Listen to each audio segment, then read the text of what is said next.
আমাকে শহীদ করে সেই মিছিলে শামিল করে নিও। আমাকে শহীদ করে সেই মিছিলে শামিল করে নিও। যেই মিছিলের নেতা কাদের মোল্লা আল্লামা সাইদি, আল্লাহর ছিল যারা অতি প্রিয় শামিল করে নিও। আমাকে শহীদ করে সেই মিছিলে শামিল করে নিও। সঈদ কুতুব হাসানুল বান্না সেই মিছিলে হলো গণ্য। কামরুজ্জামান মাওলানা নিজামী সেই মিছিলের সাথী অনন্য। মরণ তো একদিন আসবেই জানি, মিনতি তোমার কাছে চির সুখের সেই মরণ আমায় দিও, শামিল করে নিও। আমাকে শহীদ করে সেই মিছিলে শামিল করে নিও। যেই মিছিলের নেতা কাদের মোল্লা আল্লামা সাইদি, আল্লাহর ছিল যারা অতি প্রিয় শামিল করে নিও।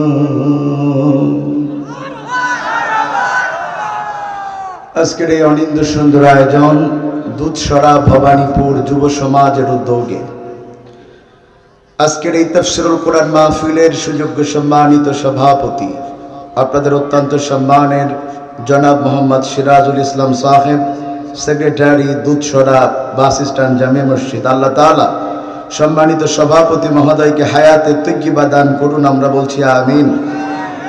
সভাপতি সাহেব বেশি দিন বাঁচলে ক্ষতি আছে নাকি? তাহলে একটু জোরে বলেন না আমিন। আজকের মাহফিলে যিনি পরিচালনা করছেন, যার দাওয়াতে আমার এত দূর আসা, আপনাদের অত্যন্ত শ্রদ্ধার কাজী জুবাইর আহমেদ সোহাগ। আল্লাহ তাআলা এই তরুণ যুবককে ইসলামের সৈনিক হিসাবে নেতৃত্ব দেবার তৌফিক দান করুন। আজকের মাহফিলের অনেক অতিথিবৃন্দ, তার মধ্যে এই অঞ্চলের প্রথিতযশা আলেমে দ্বীন, ইসলামী আন্দোলনের বিপ্লবী কণ্ঠস্বর জনাব অধ্যাপক মতিয়ার রহমান সাহেব। আল্লাহ তাআলা সম্মানিত স্যারকে দেশ জাতি ইসলামের খাদেম হিসাবে আমৃত্যু কাজ করবার তৌফিক দান করুন। আরও আছেন জনাব SKM সালাহউদ্দিন বুলবুল সিডল, সাবেক মেয়র কোটচাঁদপুর পৌরসভা। আল্লাহ তাআলা তাকেও দিনের জন্য কবুল করুন। এছাড়া আমন্ত্রিত সকল অতিথিবৃন্দ, আমার আগে দুই বক্তা চমৎকার বয়ান শুনিয়েছেন। আমি ঘর থেকে শুনছিলাম, মনে হচ্ছিল বক্তৃতা নয়, যেন আগুন ঝরতেছে। চমৎকার বয়ান করেছেন আমার অত্যন্ত স্নেহের ভালোবাসার মাওলানা AKM রাইসুল ইসলাম রাসেল। আল্লাহ তাআলা এই কণ্ঠকে সারা পৃথিবীর বাংলা ভাষাভাষী মুসলিমের জন্য কবুল করুন। কথা বলেছেন হযরত হাফেজ মাওলানা ইমরান হুসাইন কাজল। আল্লাহ তাআলা তাকেও দিনের জন্য কবুল করুন।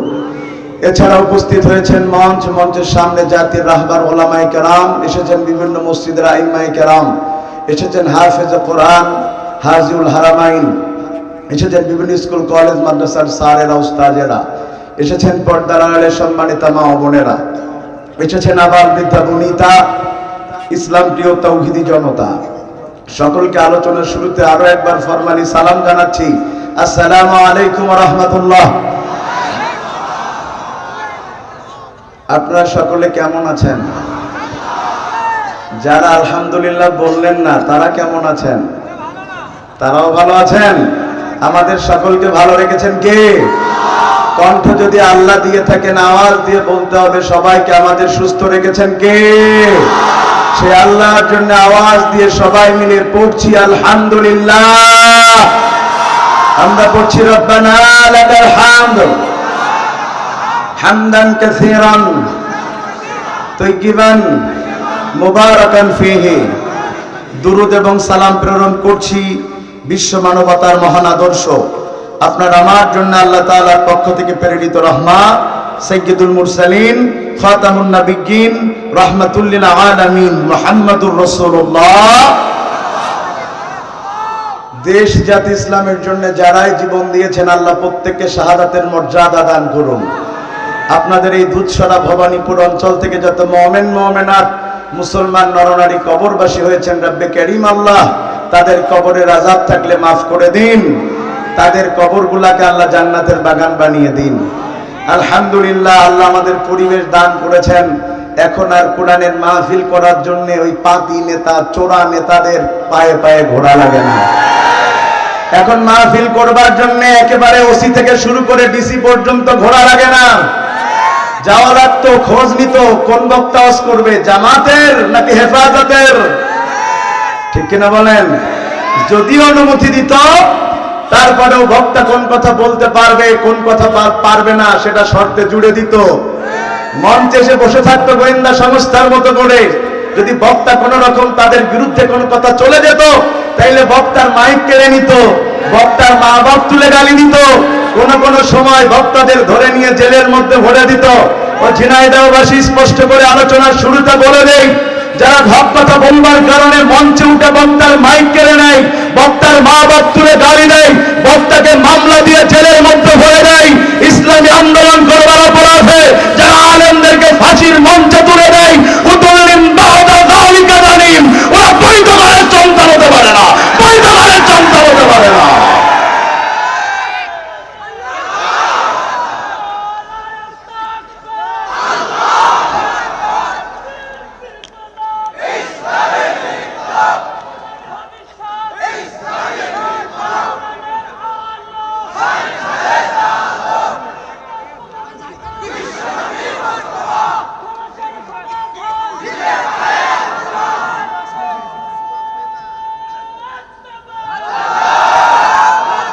তাদের জানা উচিত দুনিয়ার সব কিছুতে বাদ দিয়ে সেটাকে থামিয়ে দেওয়া যায়, কিন্তু ইসলামী আন্দোলনের বাদ দিয়ে থামিয়ে দেওয়া যায় না। যদি কেউ জোর করে ইসলামী আন্দোলনের সাগরে বাদ দেয়, কিছুদিন বাদ হয়তো দেওয়া সম্ভব হতে পারে, কিন্তু বাদ যদি একবার খুলে যায়, যেমন নদীর মধ্যে জলোচ্ছ্বাস ওঠে, ইসলামের বাদ যদি একবার ভেঙে যায়, নামু বাড়ি দিল্লি পালানো লাগে, বাংলাদেশে টিকে থাকা যায় না। প্রিয় ভাইয়েরা আমার, কি গরম হয়েছেন আপনারা? আমার এলাকার একটা কথা আছে, রুটি বানানোর আগে খোলা গরম করতে হয়, তাইলে জনগণ বুঝে যে রুটি হবে আর কি। তো আমার আগের বক্তারা গরম করছে, তো আমি একটু বোঝালাম যে আমিও পারি আর কি, যাতে আপনারা বসে থাকেন আর কি। সবাই রেডি আছেন ইনশাআল্লাহ? মাশাআল্লাহ। সারা পৃথিবী জুড়ে তারা কোরআনকে বন্ধ করার চেষ্টা করেছে, কিন্তু আফগানিস্তানে আজকে কালিমার পতাকা দুলছে। সিরিয়াতে বাশার আল আসাদের পতন হয়েছে 54 বছর পর, সেখানে মসজিদগুলোকে খোয়ার বানানো হয়েছিল, আজ 2 দিন ধরে সেখানে মুয়াজ্জিনের আযান চলছে। বাংলাদেশে 16 বছর ধরে আলেমদের গলা টুপি চিপে ধরা হয়েছিল, আজ সেখানে বিনা অনুমতিতে তাফসীর চলছে। আমরা বিশ্বাস করি আগামীতে মিশরের সিসিও বানাতে বাধ্য হবে, মালহামা হবে, গাজয়ে হিন্দ হবে। ভারতের বিরুদ্ধে রক্ত পরিমাণ হাঁটু পরিমাণ রক্ত দিয়ে মুসলমান বিজয় লাভ করবে। কোন রামবাম এই পৃথিবীতে কোন রকম রাজত্ব চালাতে পারবে না, পারবে না, পারবে না।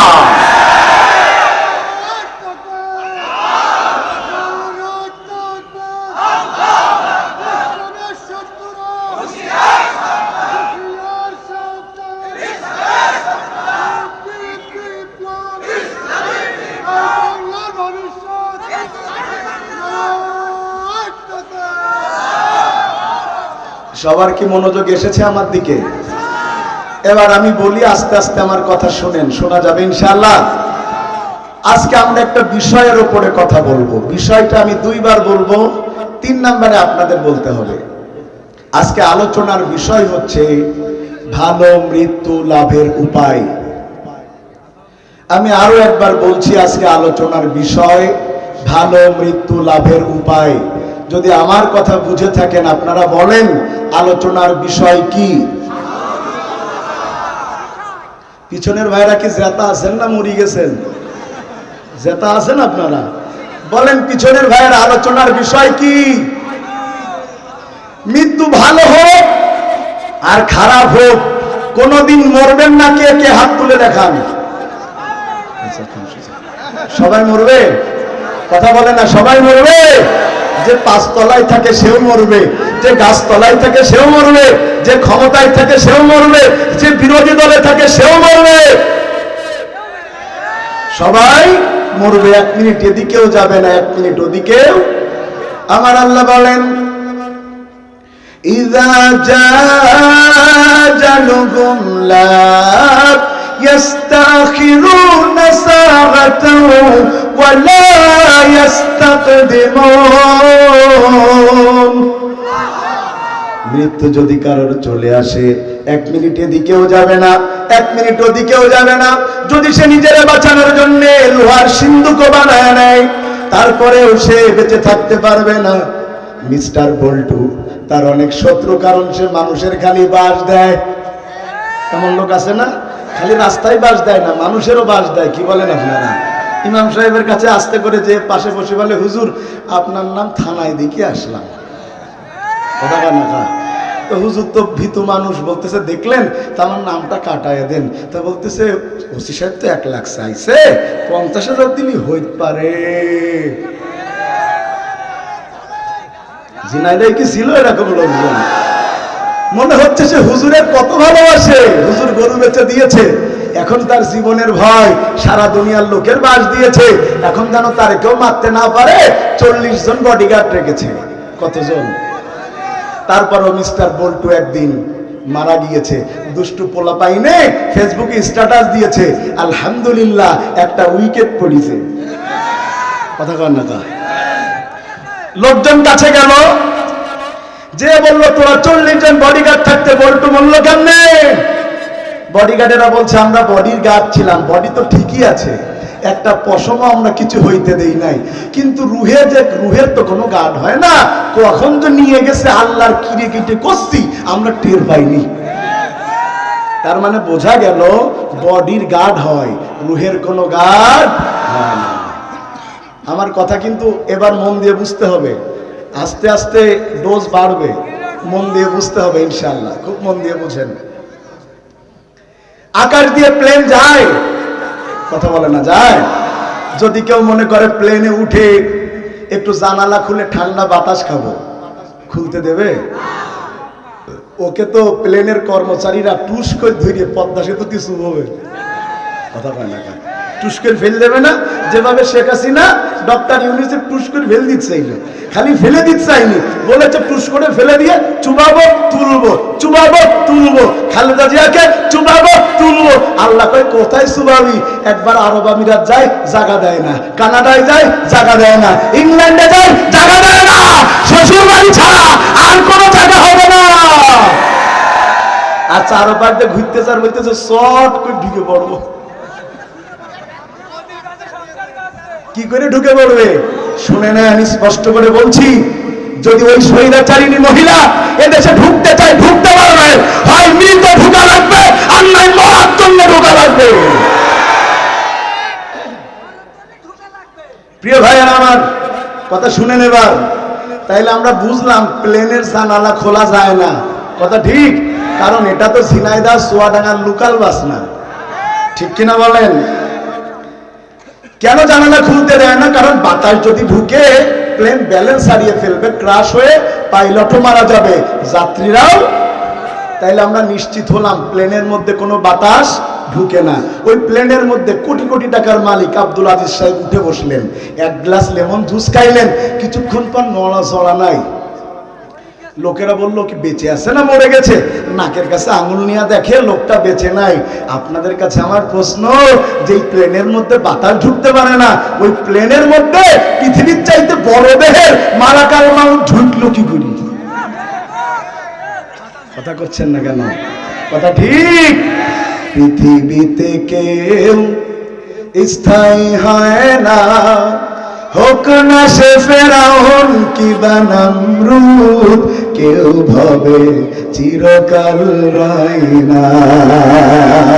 ফেরাউন শেষ তক ছিল না, মৃত্যুটা কেউ ছেড়ে দিল না, হোক না সে মহারাজা আর মহাবীর, কাউকে সে অবকাশ দেয় না। ঠিক না রে? ঠিক। তবে মানুষ বড় কঠিন রে, ডিজিটাল মানুষ যদি জানে আগামীকাল মরবো, আর যদি আজকে রাতে 10 লাখ টাকা মেরে দেওয়ার সুযোগ থাকে, ও বলবে আগে মেরিয়ে দেবো তারপর মরবো। কথা ঠিক। বলবে আমি ভোগ করতে না পারি, আমার ছেলেরা তো পারবে। কথা কয় না কা? আইনুদ্দিন আল আজাদ এদের চরিত্র গজলের মাধ্যমে বলেছে, আমি একটু বলবো ভাই। আরে মানুষ হইছ বেহুশ দুনিয়ার পিছে, কি জবাব দিবি রে তুই আল্লাহর কাছে? রাতে দিনে দৌড়া দৌড়ি, বিশ্রামের সুযোগটা নাই, নামাজ রোজা দূরের কথা, আল্লাহর নামটা মুখে নাই। হালাল হারাম না মানিয়া করছো টাকা কামাই, এত টাকা রাখবা কোথায়, কাফনের তো পকেটে নাই। টাকা পয়সা লইয়া কি কেউ কবরে গেছে, টাকা পয়সা লইয়া কি কেউ কবরে গেছে, কি জবাব দিবি রে তুই আল্লাহর কাছে? কথা কোন ঠিক না? ঠিক। তাইলে আপনার নিশ্চিত হলাম মরা। সবাই বলেন, আওয়াজ দিয়ে হাত তুলে বলেন মরা। জোরে বলেন মরা। এবার বলেন মরা যেহেতু লাগবেই, ভালো মরণ চাই না খারাপ মরণ চাই? যদি ভালো মরণ চান কি হবে? আপনি মারা গেলে মানুষ আপনার জন্য পাগলের মতো কাঁদতে থাকবে, আপনার জন্য দোয়া করতে থাকবে, আপনার জন্য তাহাজ্জুদ পড়বে, আপনার জন্য রোজা রাখবে। আর আপনি যদি আল্লামা সাঈদীর মতো ভালো মানুষ হন, আপনার তার জানাজায় যাওয়ার জন্য মানুষ জেল খাটতে রাজি, জানাজা ছাড়তে রাজি না। ভালো মানুষ। আর এই সমাজে কিছু মানুষ আছে এত খারাপ, মানুষ কুত্তা মরে গেলে কষ্ট পায়, উড়া মরে গেলে কষ্ট পায় না। কথা ঠিক। কুত্তা মারা গেলে, জোরে বলেন কুত্তা মারা গেলে কেন? কুত্তা মারা গেলে কষ্ট পায়, ওরা মারা গেলে কষ্ট পায় না কেন? কারণ ওদের চরিত্র কুত্তার চাইতে খারাপ। আপনি তো দেখেন 2 পায়ের মানুষ হেঁটে যায়, আমি আমার চোখ দিয়ে দেখি 4 পায়ের জানোয়ার শুকরের চাইতে নিকৃষ্ট একটা জন্তু হেঁটে যায়। যদি বলেন কেমনে? আল্লামা সাঈদী লাখো কোটি জনতার সামনে দাঁড়িয়ে ছেলের জানাজায় আকাশের দিকে আঙ্গুল তুলে দিয়ে বলল, আল্লাহ তোমার জাতের কসম, তোমার জাতের কসম, তোমার জাতের কসম, 71-এর কোন কাদা মাটি আমার গায়ে লাগে নাই, লাগে নাই। এই স্বীকারোক্তি দেওয়ার পরেও আল্লামা সাঈদীকে রাজাকারের অপবাদ দিয়ে আমৃত্যু কারাদণ্ড দিয়েছে যারা, মেরে ফেলতে না পেরে হসপিটালের চিকিৎসার নামে ইঞ্জেকশন দিয়ে হত্যা করেছে যারা, 4 পায়ের জানোয়ার, কুত্তার চাইতে খারাপ তারা, কুত্তার চাইতে খারাপ তারা।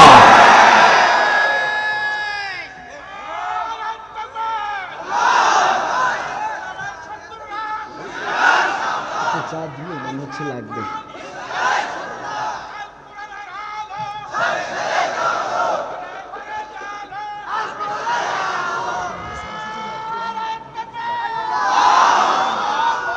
আপনাদের এই অঞ্চলে সবাই দেখি স্লোগান দিতে পারে। 16 বছর ধরে প্র্যাকটিস করেছেন, কি বলেন? এই স্লোগান আর একবার দিতে হবে। কবে? এই 24 সালে দেশ স্বাধীনের জন্য একবার স্লোগান চলেছে, আর একটা স্লোগান চলবে। 54 বছর ধরে যেই সুযোগ আসেনি, ওই সুযোগ এসেছে। আর একটা বার কাঁধে কাঁধ মিলিয়ে, মাথায় কাপড়ের কাপড় বেঁধে এদেশের সংসদে কোরআনকে কায়েমের জন্য আর একটা বার দাঁড়িয়ে স্লোগান তুলতে হবে, স্লোগান তুলতে হবে, স্লোগান তুলতে হবে।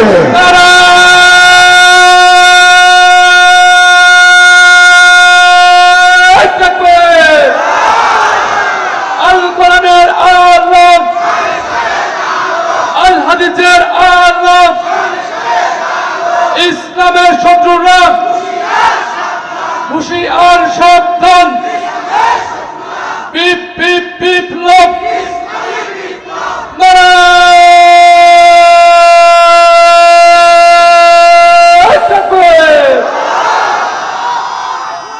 তাহলে আমরা সবাই আজকে স্বীকার করেছি আমাদের কি মরণ চাই। এবার বলেন, এই পৃথিবীতে যত মানুষ এসেছে, আছে, আসবে, তার মধ্যে সবচাইতে সেরা মানুষকে, নিষ্পাপ মানুষকে? মাশাআল্লাহ, বলেন কে?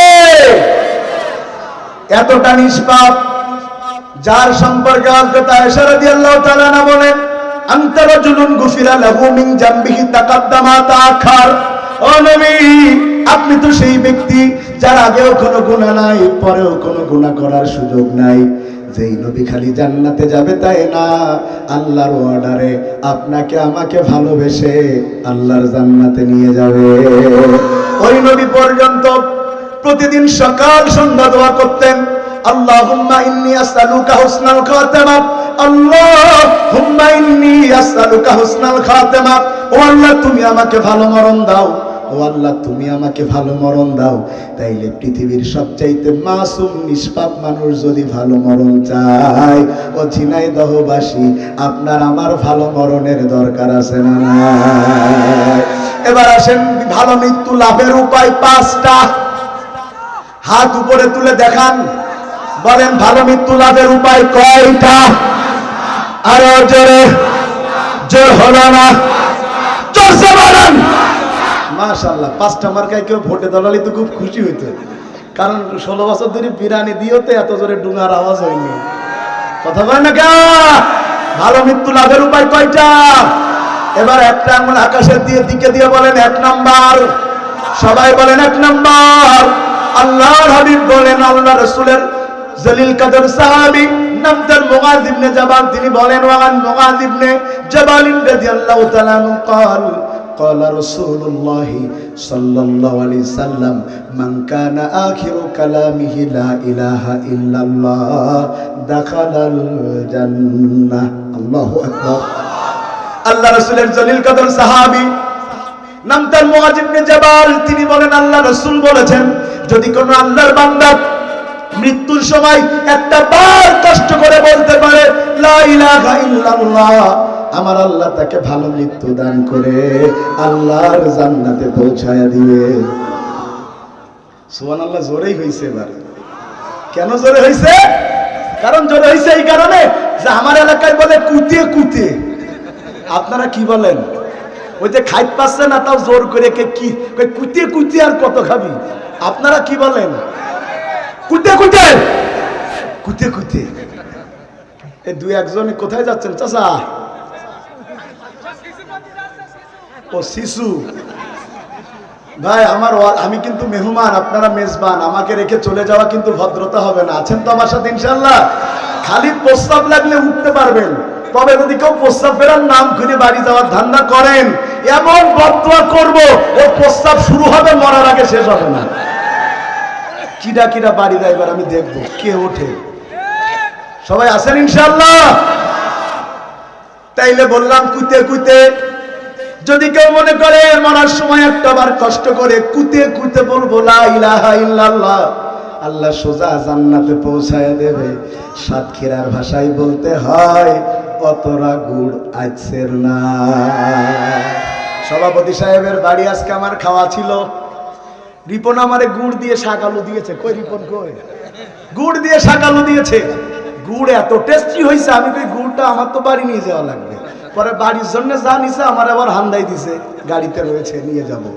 এ কথা শুনতেছেন আপনারা? আমার ভালো করে বুঝেন, অতটা গুড় আচ্ছেন না। আমার পুরো আওয়াজ বুঝেন আর না বুঝেন, ও ভবানীপুরবাসী, এখন 30 সেকেন্ডে যেই কথা বলবো এটা যদি বুঝে বাড়ি যেতে পারেন, আজকের ওয়াজ হয়ে গেছে। শোনেন, যার জীবন দিয়ে ইসলাম চলে না, ও মরার সময় কুতাকুতি করলেও কালেমা জোটে না। আর যদিও কুতে কুতে কষ্ট করে পড়ে, তাও কবুল হয় না। তার উদাহরণ হচ্ছে মিস্টার ফেরাউন। ফেরাউনের চেনেন কিনা? কিনা হাত তালি কনে দেখেছেন? এ তো সাতক্ষীরার চাচার মতো হয়ে গেল। আমি আবু জেহেলকে সমানে গালি দিচ্ছি, চাচা খালি নড়ানড়ি করে। আমি কই চাচা কি হয়েছে? কই আপনি খালি আমারে গালি দেন কা? আমি কই চাচা আপনার নাম কি? কই আব্দুল আজিজ। আমি কই নামে তো মেলে না। পাশ থেকে একজন কই হুজুর নামে মিললে না মিললে কি হবে, কামে তো মেলে। ফেরাউনকে তাইলে আমরা নামে চিনি না শুনেন ফেরাউন ভাই প্রতিটা পয়েন্টের খাতে খাতে মজা আছে যদি সময় দেয়া যায় আছেন তো ইনশাআল্লাহ রাত 3টে সমস্যা নেই আপনি আর জুবাইর থেকেন আমরা চলে যাব না কথা শুনতেছেন আপনারা মজা ফেরাউন মুসা আলাইহিস সালামের লোকজন যখন হিজরত করে চলে যাচ্ছে জানতে পেরে ধাওয়া করেছে যে তাদেরকে হত্যা করবে ফেরাউন পিছনে সামনে মুসা আলাইহিস সালাম আর তার বনি ইসরাইলের লোকেরা আর তার সামনে হলো লোহিত সাগর ফেরাউনের তাড়াতাড়ি দেখে মুসা আলাইহিস সালামের গোষ্ঠীর লোকেরা বলতেছে মুসা আমরা তো আগেই ভালো ছিলাম কথা মনে হয় বোঝেনি মানে আমরা আগে গোলামি করে খাইতাম আর ফেরাউনের তাও আমাদের মরা লাগেনি আর এখন যে তুমি আমাদের বাঁচানোর নাম করে সাগরের সামনে আনলে এখন তো সাগর পাড়ি দিতে পারবো না পিছনে ফেরাউন আমাদের তো মরা লাগবে ও ভাই বনু ইসরাইলের সাথে আমাদের দেশের লোকের খুব মিল বনু ইসরাইলের লোকেরা অল্প তো অধৈর্য হয়ে যেত আমরাও হয়ে যাই 17 বছর নাকানি সুবানি গুতনি খাওয়ার পরে 4 মাস যাইত না যাইত বলছে আগেই ভালো ছিলাম যে কটা বলবে আগেই ভালো ছিলাম আস্তে করে ধরবেন ধরে আয়না ঘরের মধ্যে ঢুকাইয়ে দিবেন 12 বছর পরে বের করে জিজ্ঞাসা করবেন চাচা কেমন ছিলাম দাবি এক কথা কয় না দফা এক দাবি এক ওরা সারা দেশের মানুষ শেখ হাসিনার খালি পদত্যাগ চেয়েছে আর কিছু চাইনি আমার আল্লাহ বলছে 17 বছর ধরে যে আলেমদের হত্যা করেছে আলেমদের ফাঁসি দিয়েছে মানুষদের আয়না ঘরে ঢুকিয়েছে আলেমদের হক কথা বলতে দেয়নি ওর জন্য খালি পদত্যাগ না তোরা চেয়েছিস পদত্যাগ আমি আল্লাহ করে দিয়েছি দেশ ত্যাগ কি মনে করলেন কথা বোঝাতে পারছি আমরা চাইছি শুধু কি আল্লাহ বলতে দিল্লি যা কথা কয় না কেন কোথায় যা আরে ওখান থেকে যত ষড়যন্ত্র করছে তত বাংলাদেশের মানুষ এক হচ্ছে ইসকন দিয়ে ষড়যন্ত্র করলো আমাদের আইনজীবীকে হত্যা করলো কথা বলছেন না কেন মনে করেছে আমরা রাগ করে হিন্দুদের উপাসনালয় ভাঙবো আমরা যখন ভাঙিনি তখন মাথা খারাপ আজকে তাদের দেশের এই পশ্চিমবঙ্গের বিজেপি নেতা ওর নাম হলো কি শুভেন্দু অধিকারী সে বলছে হাসিনা বৈধ প্রধানমন্ত্রী আর ডক্টর ইউনূস অবৈধ তিনি এই দেশে নাকি আবার ঢুকবে ষড়যন্ত্র শুরু করেছেন যে দেশের মানুষ এদেশকে স্বাধীন করবার জন্য রক্ত দিয়েছে একজনকে গুলি করলে 10 জন দাঁড়িয়ে গিয়েছে যদি আর একটা বার এই ষড়যন্ত্র চলে আল্লাহর কসম করে বলছি গোটা বাংলাদেশ বদলের ময়দান হয়ে যাবে বদলের ময়দানে পরিণত হয়ে যাবে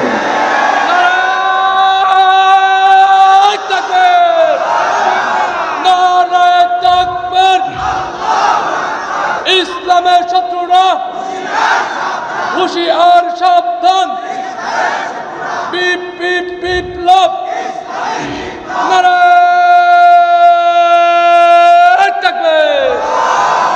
আল্লাহ কয় মুসা চিন্তার দরকার নাই হাতে লাঠি আছে আঘাত কর 12টা রাস্তা হয়ে গেছে সুবহানাল্লাহ তবে ব্রিজের মতো হয় নাই নদীর নিচ শুকনো হয়ে গেছে আর পানিগুলো পাহাড়ের মতো চারপাশ দিয়ে দাঁড়িয়ে রয়েছে মুসা আলাইহিস সালাম আর তার লোকেরা পার হয়ে গেছে সাগর কিছুক্ষণ পর সেখানে হাজির হয়েছে ফেরাউন আইসা দেখে অটোমেটিক রাস্তা হয়ে আছে মেট্রো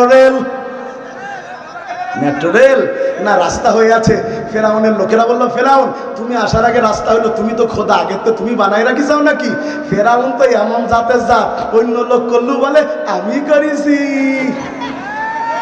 আমাদের দেশে কইতো না মোবাইল কে দিয়েছে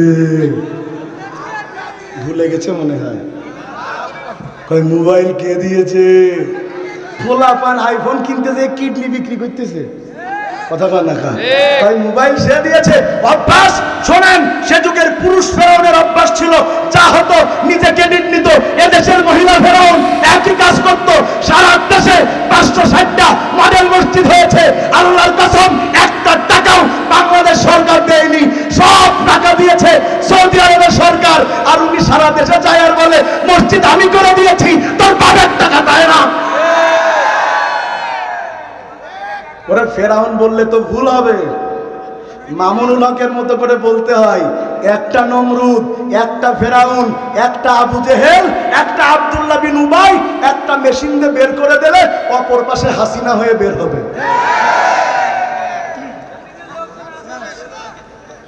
কথা কি বোঝা যাচ্ছে নাকি? আমার আজকে তো গলা বসা, আমার যে গলা আপনারা দেখছেন 100 কি বলে মানে 100%-এর 25%, বাকি 75 চলে গেছে। গতকাল গিয়েছিলাম হচ্ছে আপনার লালমনিরহাট, এখান থেকে 455 কিলো।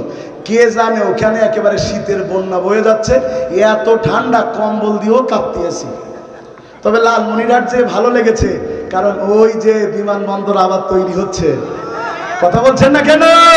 100 বছর ধরে যা বন্ধ করেছিল আবার তা শুরু হয়ে গেছে। ভারতকে জানিয়ে দেওয়ার সময় এসেছে, মুসলমানেরা একা নয়, সারা পৃথিবীর 200 কোটি মুসলমান, এক প্রাণ এক জান। একটা মুসলমানের উপর আক্রমণ করলে অন্য মুসলমানেরা বসে থাকবে না। বন্ধুগণ আমার, অবস্থা কি হলো দেখেন। মুসা আলাইহিস সালাম সবাইকে নিয়ে বের হয়ে গেল। ফেরাউন এবার তার লোকজন নিয়ে রাস্তায় ঢুকলো, কিন্তু ফেরাউন তো জানে না তার জন্য কি অপেক্ষা করছে। ফেরাউন এবার যখন ঢুকে গিয়েছে সাগরের মধ্যে, পানি ভাঙতে শুরু করেছে। ফেরাউন এত নিষেধ করে, ভাঙিস না, শোনে না, কথা কয় না কা ভাই। আমি যত নবীর জীবনী পড়েছি আর যত শয়তানের জীবনী পড়েছি, আল্লাহর কসম আমাদের দেশের সাথে ফেরাউনের 100% মান। একদম হ্যাঁ, কথা ঠিক। কি কইলেন? খাপের খাপ। বারে বাহ, ওয়াস্ত আমার সাথে আপনারা ভালো জানেন। খাপের খাপ, মমতাজের বাপ। আল্লাহর কসম কতটা মিলে যায়, কতটা মিলে যায়। ওই ফেরাউন মৃত্যুর সময়ও যেমন নিজের সিংহাসন ছাড়তে রাজি না, এই ফেরাউন যেদিন পদত্যাগ করবে, দৌড় মারবে, সেদিনও সেনাপ্রধানকে মাপতে গিয়েছে যে তোমাদের প্রশাসন কাজ করে না কেন। কথা কয় না কা? বন্ধুগণ আমার, যখন ফেরাউন নিশ্চিত হয়ে গেছে তার মৃত্যু কেউ ঠেকাতে পারবে না, তখন ফেরাউন এবার মৃত্যু থেকে বাঁচার জন্যে, জাহান্নাম থেকে বাঁচার জন্যে কি করেছে আল্লাহ সূরা ইউনূসে বলেন, হাত্তা ইযা আদরাকাহুল গরাকু ক্বালা আমানতু আন্নাহু লা ইলাহা ইল্লাল্লাযী আমানাত বিহি বানু ইসরাঈল ওয়া আনা মিনাল মুসলিমিন।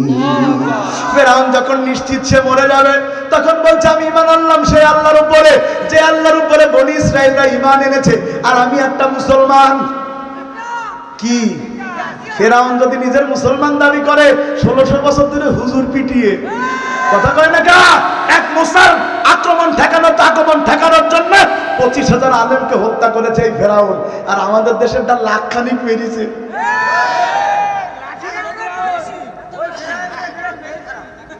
ও ভাই আমার, কথা শুনতেছেন আপনারা? চলে যাওয়ার ইচ্ছা আছে নাকি? ভালো করে বুঝেন। ফেরাউন বলছে আমি একটা মুসলমান। আমাদের এরাও তো বলে সকালবেলা কোরআন পড়ি নাকি শুরু করে দিন, কথা কয় না কা? সকালবেলা কি পড়ি শুরু করে? সকালবেলা কোরআন পড়ে ওয়াদা করে আজ একটা হুজুর মারবো নাকি? তবে শোনেন, আমি আমার ভাষায় বলি, বেশি বুদ্ধি যার, এক খাবার 2 বার খাওয়া লাগে তার। আমার এলাকায় একটা গল্প আছে, সম্ভবত ঝিনাইদাও আছে। 3 বন্ধু গেছে হাটে। কোথায় গেছে? হাটে যে একটা কাঁঠাল পছন্দ হয়েছে। বাকি 2 বন্ধু বলছে চলো কাঁঠালটা 3 জন মিলে কিনে খায়।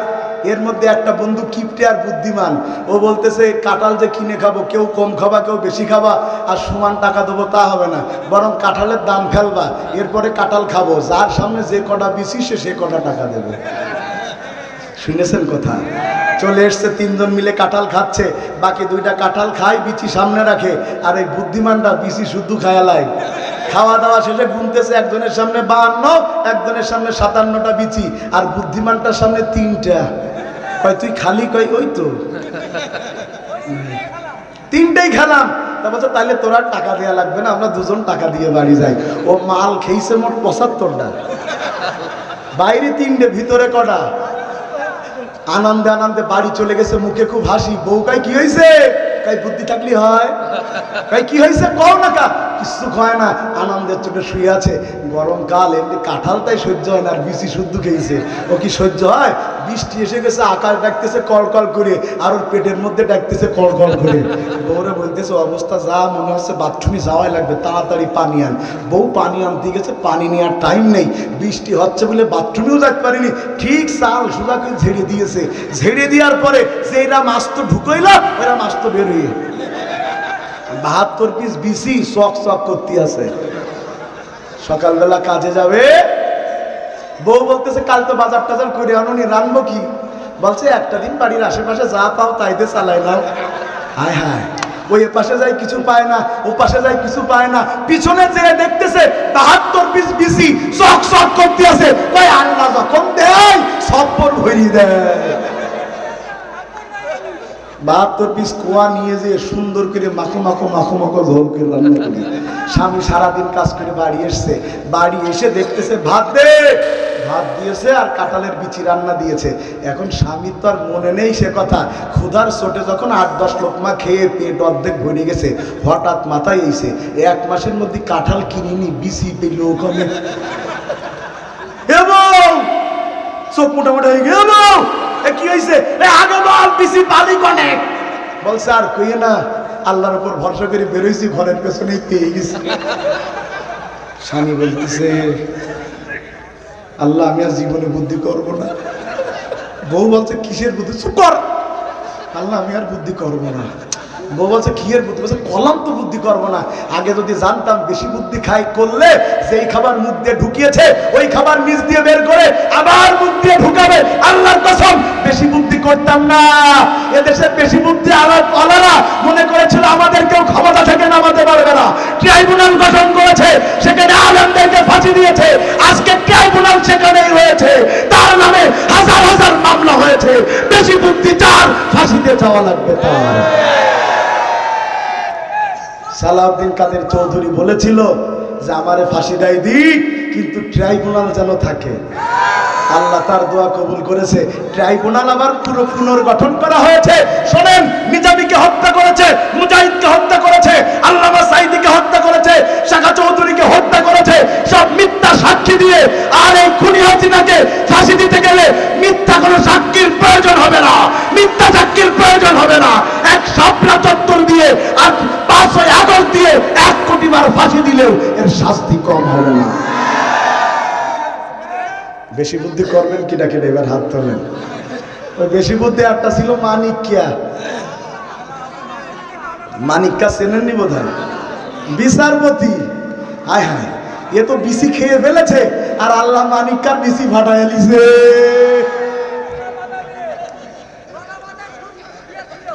ওয়াজ কি হচ্ছে ভাই? আমার জুবাইয়ের দাঁত দিয়ে অন্তত 9 দিন বুঝলে একটু গরম মাছ করেন।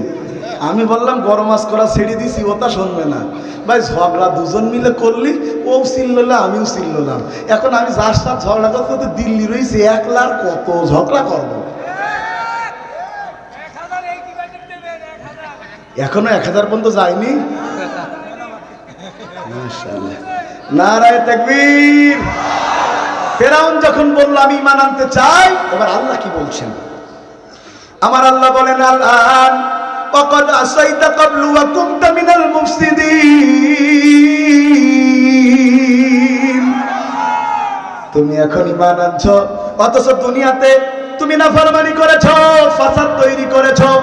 আমরা এইটা দ্বারা বুঝলাম যার জীবন ইসলাম দিয়ে চলে না, তার মরার সময় কালেমা জোটে না। যদিও ফেরাউনের মতো জোটে, কিন্তু তার কালেমা কবুল হয় না। ভাইরা আমার, এবার বলেন আপনাদের অঞ্চলে জানাজা হয়? হওয়া তো লাগবে, আমরা মুসলমান আছি না। জানাজা কয় তাকবীরের সাথে হয়? কথা কয় না, কয় তাকবীর? কিছু দোয়া দরুদ পড়া লাগে, পড়েন তো দেখি।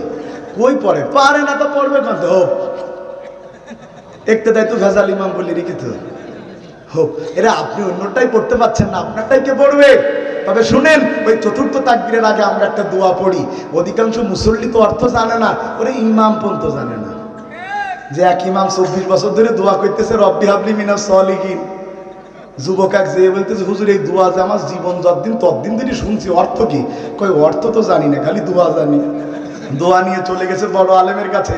সে বলছে এটার অর্থ হলো, আল্লাহ তুমি আমাকে নেক সন্তান দাও। ওই যুবক আবার রিটার্ন এসছে আগের হুজুরের কাছে, বলছে হুজুর আপনার ছেলে মেয়ে কটা? বলছে 14টা। বলতেছে অর্থ না বুঝে দোয়া করলে 28টাই পৌঁছাবে, বেশি দিন একটু লাগবে না। তা আমরা যে দোয়া করি বুঝি চতুর্থ তাকবীরের আগে কি বলি একটু দেখেন বেনাপোলের সাথে আপনাদেরটা মেলে কিনা। বলবো আল্লাহুম্মা গফিরলি হাইয়িনা ওয়া মাইয়িতিনা ওয়া শাহিদিনা ওয়া গায়িবিনা ওয়া সাগীরিনা ওয়া কাবীরিনা ওয়া যাকারিনা ওয়া উনসানা আল্লাহুম্মা মান আহইয়াইতাহু মিন্না ফাহিহি আলাল ইসলাম ওয়া মান তাওয়াফাইতাহু মিন্না ফাতাওয়াফাহু আলাল ঈমান। কি বললাম শেষের দুই শব্দে বললাম আল্লাহ যদি বাঁচিয়ে রাখতে হয় ইসলামের পরে বাঁচাও, যদি মারতে হয় মৃত্যু তো দিবা, ইমানের উপরে মরণ দাও। আমরা দোয়া দ্বারাও প্রমাণ পেলাম যার জীবন ইসলাম দিয়ে চলে না তার মরার সময় ইমান থাকে না। এবার বলেন ইসলামের মধ্যে ঢুকবেন কতটুকু? 100 ভাগে 33 ভাগ। হ্যাঁ সবাই বলেন কত ভাগ? 100 মানতে পারেন বিভিন্ন কথা, কিন্তু ইসলামের কোন বিধান নিয়ে কটূক্তি করলে বেঈমান হয়ে মরা লাগবে। আরো ভালো করে বলি, আমি আজকে আপনাদের এখানে সভাপতি সাহেবের বাড়িতে খাইলাম, যথেষ্ট ভালো নাস্তা করিয়েছে, ভালো সেবা আমাকে সেখানে করিয়েছে। মেহমান আসলে তো আমরা ভালো নাস্তাই দিই। তা ধরেন আপনার বাড়ি আমি মেহমান হলাম, আপনার টার্গেট ইনামুল হুজুর একটা বক্তা মানুষ ভালোবাসি, তার আমি 100 রকমের নাস্তা খাওয়াবো। কত রকম? প্লেটে 99 প্রকারের খাবার সাজিয়ে আর 1 প্রকার মোটে জুটতেছে না। চিন্তা করতেছে 100 আমার পুরনই লাগবে, সেঞ্চুরি না মারলে কি হয়। দেখতেছে তার 2 মাসের বাচ্চাটা পায়খানা করি কি করেছে, বলছে আমি আমার বাচ্চাটার কি কম ভালোবাসি, ওরই তো পায়খানা। দিন 100 নম্বরে ঢুকে 100 নম্বরে ঢুকাইছে, বাকি 99 আর ওটা 100 দিয়ে আমারে বলছে হুজুর আসসালামু আলাইকুম রহমতুল্লাহ, বিশাল ভালোবাসি হুজুর, নেন নাস্তা করেন। আমি তো মোটে খাচ্ছি নেন। ও বলতেছে হুজুর নাস্তা পছন্দ হয়নি, আপেল আঙুর বেদানা মালটা কত কিছু দিলাম। আমি সব ঠিক আছে, ওইটা কি? উনি বলতেছে ওইটা আবার কি? আমার আদরের ছেলের ওইটা। আমি বলছি এটা খাওয়া যাবে না। বলছে ওইটা তাহলে খারাপ, তাহলে ওইটা বাদ দিয়ে বাকিগুলা খান। আমি বললাম আমি যদি রুচিশীল মানুষ হয়ে থাকি, যেই খাবারের প্লেটে পায়খানা থাকে ওতে দুনিয়ার সবচেয়ে দামি খাবার থাকলেও কোনো রুচিশীল মানুষ ওই খাবার শুয়ে দেখতে পারে না। আপনি আল্লাহর দরবারে আমলের প্লেট সাজিয়েছেন, নামাজ রোজা হজ যাকাত তাসবিহ তাহলিল সাদাকা পর্দা সব সাজিয়েছেন, কিন্তু 100 নম্বরে আপনি যেটা সাজিয়েছেন সেটা আল্লাহ ইসলাম নয়, বরং মানুষের তৈরি করা আইন, মানুষের তৈরি করা মতবাদ নিয়ে আপনি আল্লাহর দরবারে গেলে বাকি 99টা আমল আল্লাহ কবুল করবে না। এইটা যদি বুঝে বাড়ি দেখতে পারেন তো ওয়াজ হয়ে গেছে। শোনেন আমি মুসলমান, আমি আরো ক্লিয়ার করি। এই যে মোবাইল দেখতেছেন আপনারা, মোবাইলটার একটা মালিক আছে না, মানে কোম্পানির একটা মালিক আছে না। এখন মোবাইল কিভাবে চলবে এই কোম্পানি যেভাবে বলেছে সেইভাবেই তো চলা লাগবে। তো আমাদের আল্লাহ তৈরি করেছে, আমরা কিভাবে চলবো সেই রুলস তো আল্লাহ দিয়েছে। যদি মোবাইলের রুলস অনুযায়ী মোবাইল চালানো না হয়, মোবাইল যেমন বন্ধ হয়ে যায়, মোবাইল অচল হয়ে যায়, আল্লাহর রুলস আর আইন দিয়ে জীবন না চালালে বান্দার ঈমান অচল হয়ে যায়। তাইলে ইসলামে ঢোকা লাগবে একটু না অল্প? কথা কয় না একটু না অল্প? উদখুলু ফিস সিলমি কাফা ওয়ালা তাত্তাবিউ খুতুওয়াতিশ শাইতান। ভাই তাইলে সবাই তো মরা লাগবে, ভালো মৃত্যু সবাই জোরে বলেন, ভালো মৃত্যু সবাই চায়। 1 নম্বরে মৃত্যুর সময় যদি কেউ বলতে পারে লা ইলাহা ইল্লাল্লাহ আর জীবন চালাতে পারে ইসলাম দিয়ে, আমার আল্লাহ তাকে ভালো মরণ দান করে তার জান্নাতে ঢুকায় দেবে। এবার বলেন 2 নাম্বার, হাত উঁচু করে বলেন 2 নাম্বার। আরো জোরে জোরে বলেন, হাত তোলেন না কা? হাত তোলাচ্ছি মানে আপনাদের ওই আড়ষ্ট যেন না লেগে যায়, তাই। কয় নাম্বার? ভালো মৃত্যু লাভের 2 নাম্বার, এই দুনিয়াতে ভালো মৃত্যু পেয়ে আল্লাহর জান্নাতে যাবে তারা। আল্লাহর রাস্তায় দিন কায়েমের আন্দোলনে বাতিল দ্বারা আক্রান্ত হয়ে শহীদ হয়ে কবরে যাবে যারা, শহীদ যারা বিনা হিসাবে জান্নাতে যাবে তারা। অনেকে মনে করেন মিছিলের আগে গেলেই বোধহয় গুলিটা আপনার বুকে লাগবে তাই পিছনে যান। না রে ভাই, না না না, মিছিলের আগে গেলেই গুলি লেগে শহীদ হওয়া যায় না। শহীদ হবার জন্য কপাল লাগে। আল্লাহ যারে তারে শহীদ করে না, আল্লাহ শহীদ করে তাদের ইমানের পরীক্ষায় 5 নাম্বার আছে যাদের। এই যে আজকের মাহফিলে বসেছেন কার দয়ায়? কথা বলেন না, কার দয়ায়? আমার আল্লাহ বলেন হুয়া যে তাবাকুম ওয়া মা জাগালা আলাইকুম ফিদ্দীনি মিন হারাজ। দিনের কাজ ইচ্ছা করলেই কেউ করতে পারে না, কবুলিয়াত লাগে কার? অনেককে মেরে মেরে মসজিদে আনা যায় না, অনেককে 57 দিন রিমান্ডে দিয়ে মুখ দিয়ে ইসলামের বিরুদ্ধে কোনো কথা বের করা যায় না। কারণ একজনের ঈমান আছে আর একজনের ঈমান নাই। তাইলে ভালো করে বুঝেন, শহীদ ইচ্ছা করলেই হওয়া যায় না, কবুলিয়াত লাগে কার? আপনাদের অঞ্চলে পাট গাছ হয়, পাট শাক খাইতে ভালো লাগে না? খান আপনারা পাট শাক? গর্ভবতী মহিলারা খুব পছন্দ করে, যদি তার সাথে একটু কাগজে লেবু আর যদি শুকনো ঝাল ভেজে দেওয়া যায়।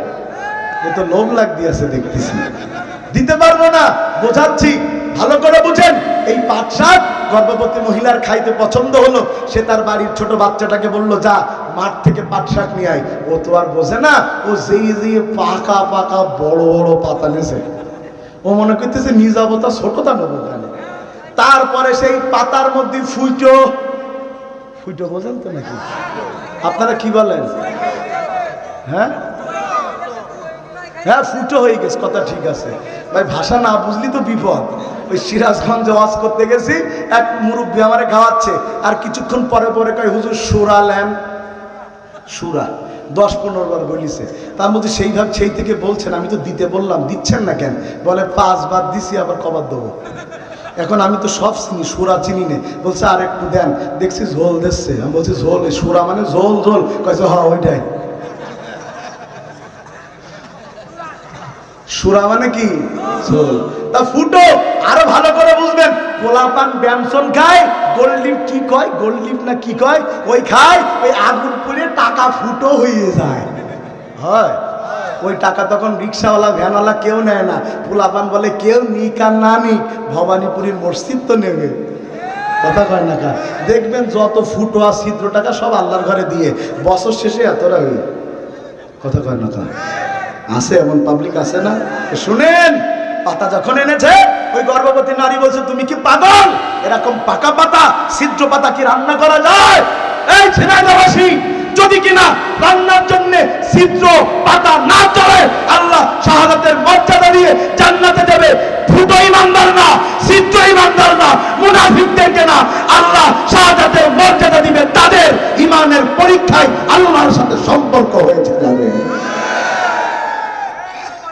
আমার আল্লাহ কি বলছেন? ওয়ালা তাকুলু লিমান ইউকতালু ফি সাবিলিল্লাহি আমওয়াত বাল আহইয়াউ ওয়ালাকিল্লা। 2 নম্বরে যারা শহীদ হয়, পিঁপড়ে কাটার যন্ত্রণা আল্লাহ তাদেরকে দেয় না। সুবহানাল্লাহ কোন না কেন? যেদিন শহীদ আব্দুল কাদের মোল্লাকে শহীদ করা হলো, যেদিন তাকে ফাঁসি দেয়া হলো, খুব মন দিয়া শোনেন, এদেশে যত ইসলামী আন্দোলনের নেতাদের ফাঁসি দেয়া হয়েছে, সর্বপ্রথম দেয়া হয়েছে আব্দুল কাদের মোল্লাকে। কেন আব্দুল কাদের মোল্লাকে প্রথম টার্গেট করেছে? কারণ ইসলামী আন্দোলনে তার চাইতে বড় বুদ্ধিজীবী আর একটা ছিল না। কিন্তু তারা মনে করেছিল কাদের মোল্লা চলে যাবে, আল্লামা সাঈদী চলে যাবে, এদেশে ইসলাম টিকাবে কেমনে? চোখে আঙুল দিয়া তাকায়া দেখো, এক নিজামি চলে গেছে, আর এক ডাক্তার শফিকুর রহমান তৈরি হয়েছে।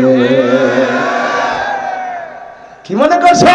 কি তার কথার ঢং, কি তার কথার স্টাইল, তার বিরোধী পক্ষরাও তাকে প্রশংসা করতে বাধ্য। তার একটা প্রশ্নের উত্তর দেয়া দেখে আমি টাসকি খেয়ে পড়ে গেছি। তাকে প্রশ্ন করছে, যদি আওয়ামী লীগ নির্বাচনে আসতে চায়, আপনারা কি চান যে আওয়ামী লীগ নির্বাচনে আসুক? উনি উত্তর দিচ্ছে যে আওয়ামী লীগ তো নিজেই নির্বাচন চায় না, যদি চাইতো 14, 18, 24-এ তারা তো জোর করে ভোট করতো না। আওয়ামী লীগ যেহেতু নিজেই নির্বাচন চায়নি, সুতরাং আওয়ামী লীগকে নির্বাচনে আনা মানে তাদের উপরে জুলুম করা। আমরা তাদেরকে জুলুম করতে চাই না। আমি এর কথা শুনে টাসকি খেয়ে বসে আছি আধা ঘন্টা, কোনো কথা নাই। আমার বউ বলতেছে তোমার কি হয়েছে, ধ্যান ধরিস যাও নাই? আমি বলছি ধ্যান ধরিনি, কথা কইল কি? কথা করছেন না কেন? আল্লাহ, ইসলাম কখনো ঘাটতি পূরণ হয় না, একজন চলে যায় আর একজন তৈরি হয়। এটা হচ্ছে ইসলাম। সুবহানাল্লাহ কই ইচ্ছা করে না? শহীদ আব্দুল কাদের মোল্লাকে শহীদ করা হলো। ওই দিন ফেসবুকে একটা ভিডিও আপলোড হলো, তার নাক দিয়ে রক্ত বের হয়েছে, মুখটা খুলেছে, তার গলার এখান থেকে ফাঁসি রশিটা এঁটে ধরার কারণে রক্ত বের হয়ে সেলাই দেয়া লেগেছে, তার পায়ের রক কেটে দেওয়ার কারণে তার শরীরে রক্ত ভিজে গেছে। যিনি ভিডিও করতেছেন উনিও কাঁদেন, যারা ভিডিও দেখছেন উনিও কাঁদেন, আমরাও কাঁদি। হঠাৎ করে কান্না বন্ধ করে দিয়েছি। আমার মা প্রশ্ন করতেছে, তুমি কেন, তোমার কি আর কোনো খারাপ লাগছে না? আমি বললাম, মা তোমরা তো বলতেছো কত কষ্ট দিয়ে তাকে মারা হয়েছে, কিন্তু রাসূলের হাদিস বলছে যখন তাকে মারা হয়েছে পিঁপড়া কাটার কষ্ট আল্লাহ তাকে দেয় না। দলিল নেন, দলিল নেন। হযরত ওমরের আমলে কাফেরদের সাথে মুসলমানদের যুদ্ধ হয়, রোম সম্রাটদের সাথে মুসলমানদের যুদ্ধ হয়। এই যুদ্ধে মুসলমানদের সংখ্যা 3000 আর কাফেরদের সংখ্যা 1 লক্ষ। কত? 2 সপ্তাহ ধরে যুদ্ধ চলছে, কিন্তু মুসলমানদেরকে হারাতে পারছে না। সুবহানাল্লাহ বলবেন না? কারণ মুসলমানরা যখন যুদ্ধ করে মুসলমানদের সাথে থাকে কে? তাতানাজ্জালু আলাইহিমুল মালাইকা, তাদের উপরে ফেরেশতা দিয়ে সহযোগিতা করে কে?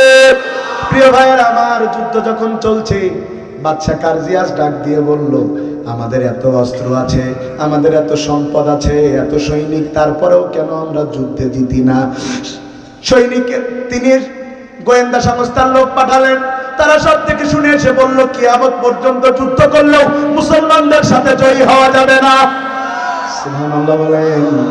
আফগানিস্তানে যুদ্ধ করেছে ন্যাটো বাহিনী যুগের পর যুগ, তারপরও আফগান আজকে পৃথিবীর পরাশক্তিতে পরিণত হয়েছে।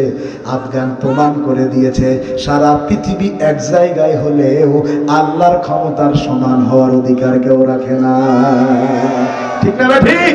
আসুক না যত বাধা, যত ঝড় সাইক্লোন, রাসূলের পথে মোরা চলবই, এ জীবন বাজি রেখে দিনের নিশান মোরা বাংলার আকাশে উড়াবই। মোরা কামানের মুখোমুখি দাঁড়িয়ে, মোরা কামানের মুখোমুখি দাঁড়িয়ে আল্লাহু আকবার বলবই। আসুক না যত বাধা, যত ঝড় সাইক্লোন, রাসূলের পথে মোরা চলবই। রাজি আছেন ইনশাআল্লাহ? বাদশা বলল, ভাই আপনাদের কষ্ট হচ্ছে না তো? আর কিছুক্ষণ বলি ইনশাআল্লাহ। বাদশা বলল, আচ্ছা ওদের মধ্যে থেকে একজনকে ধরে নিয়ে আসো, আমি খালি বোঝানোর জন্য আপনাদের দলিল দিচ্ছি। কি সেই দলিল? যাদেরকে শহীদ করা হয় তাদের কষ্ট হয় না, দলিল দিচ্ছি শুনেন। তারা বললো, একজনকে যদি ধরে আনতে হয় বাদশা তাইলে কয়জন লোক দিবেন? বলছে 15-16 জন। যাও। বলতেছে তাহলে আপনি যান। কথা শুনতেছেন? বলতেছে তাইলে আপনি যান। বাদশা বলতেছে আমি যাব মানে কয়জন গেলে ধরে আনা যায়? তা বলতেছে যদি 10,000 লোক যাওয়া যায় তাইলে একজনের ধরে আনা যায়। তা বলতেছে 10,000 লাগবে কেন? বলছে যদি কেউ দেখে ফেলে একবার নারায় তাকবীর বলে আর বাকিরা যদি বের হয় একটাও বাড়ি ফিরতে পারবে না। সুবহানাল্লাহ বলবেন না? পিছনে বলছে তাহলে যাও ধরে আনো। বলছে তাও সামনে দিয়ে যাওয়া যাবে না, পিছনের দরজা দিয়ে ধরে আনা লাগবে। যুগে যুগে যত বাতিল, এরা যখন সরাসরি মুজাহিদদের সাথে যুদ্ধ করে পারে না তখন তারা ষড়যন্ত্রের রাস্তা খোলে। কথা বলে না? আমাদের দেশে মনে হয় খুলিনি। দিনের কাজ রাতে করিছে, ভোটের মাঠে জনগণ না পেয়ে কুত্তা দাঁড় করাই দে। কথা বলছেন না কেন? চাচা ভোট দিতে গিয়েছে, প্রেসাইডিং অফিসার বলছে চাচা তোমার ভোট হয়ে গিয়ে। বলছে সে কি কথা, ভোট হয়ে গিয়ে মানে? আমি তো ভোট দেইনি, এই তো কোনো দাগ নেই। বলছে বলিস না, হয়ে গেছে, বাড়ি যাও। আর শাশির বল দিয়া নি, শাশির ভোটও হয়ে গে। বলছে শাশির ভোট হইলে মানে তোমার শাশি কত বড় বেঈমান, 58 বছর সংসার করিয়ে মইল, হতচ্ছাড়া ভোট দিতে আসলো কিন্তু আমার সাথে দেখা করল না। কথা বলছেন না কেন? এমন ভোটে দেশে করে সে দাবি করে বৈধ প্রধানমন্ত্রী। পৃথিবীতে যদি অবৈধ প্রধানমন্ত্রীর কোন তালিকা করা হয় আমাদেরটা বিনা ভোটে 1 নম্বরে যাবে।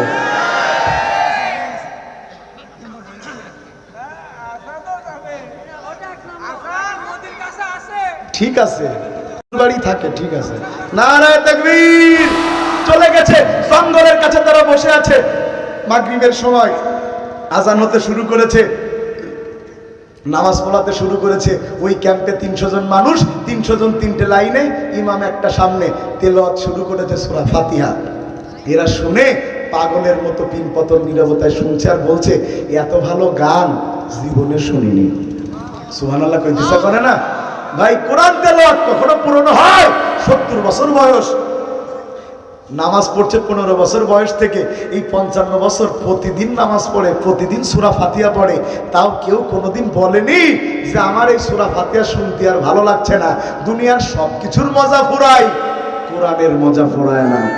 এদেশে এক একটা সময় এক একটা গান আসে, ঘাটে ঘাটে মাঠে বাজতে থাকে। একটা সময় মানুষ তো দূরই থাক, কুত্তা পর্যন্ত শোনে না। কথা কয় না কা? ওরে বাবা, গান একখান ভাইরাল হলো সারা দেশে। কব আমার কাছে নাই গো বুবু কাঁচা বাদাম, মনে আছে আপনাদের? হাটে ঘাটে মাঠে লঞ্চে যাচ্ছি ভোলাই, সেখানে 3 জন বাদাম বেচছে। এর মধ্যে একজনের বাদামের 140, বাকি দুটো 30। ব্যাপার কি ভাই, তোর দাম বেশি কেন? বললাম বাদামের গান গাইতে পারি। আচ্ছা, সেই বাদামের গান কেউ আর শোনে? আহা, কোরআন তেলাওয়াত কখনো। আচ্ছা, ছোট করে যাই। 3 নম্বর যে পয়েন্টটা বলবো খুব গুরুত্বপূর্ণ। এখানে শুধু আওয়ামী লীগ, বিএনপি, জামাত জাতীয় পার্টি না, ওই 3 নম্বরটা হলো ওভারঅল ওয়াজ, সবার গায়ে লাগতে পারে। তাহলে ওইটা বাদ দিয়ে কবানি নাকি? ওইটাও কওয়া লাগবে, ওইটাও কওয়া লাগবে। ঠিক আছে, কবানি, কোনো সমস্যা নেই। শুনতেছেন? যাই হোক, একজনকে ধরে নিয়ে চলে গিয়েছে বাদশার দরবারে। মন দিয়ে শুনেন, বাদশার দরবারে নিয়ে গিয়েছে আব্দুল্লাহকে। নিয়ে যে বলছে, আব্দুল্লাহ, তুমি যে মুহাম্মাদের দলে কাজ করো, বেতন দেয় কত? কয় বেতনের কথা কচ্ছে, আরো পকেটতে বাইতুল মাল দেয়া লাগে। সুবহানাল্লাহ কয় না কা? বলছে তাই নাকি?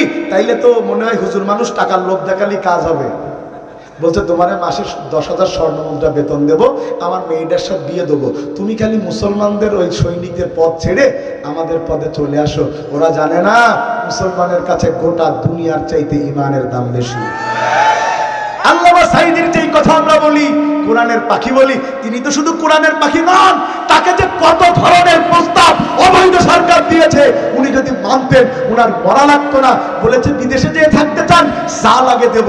যদি এই দল বাদ দিয়ে নতুন ইসলামিক দল তৈরি করতে চান, করতে দিব, নিবন্ধন দিব, সেই দল থেকে আপনাকে পাশ করিয়ে এনে মন্ত্রিত্ব দিব। আল্লামা সাঈদী বলেছে, ঈমান বিক্রি করে মন্ত্রিত্ব আমি সাঈদী চাই না।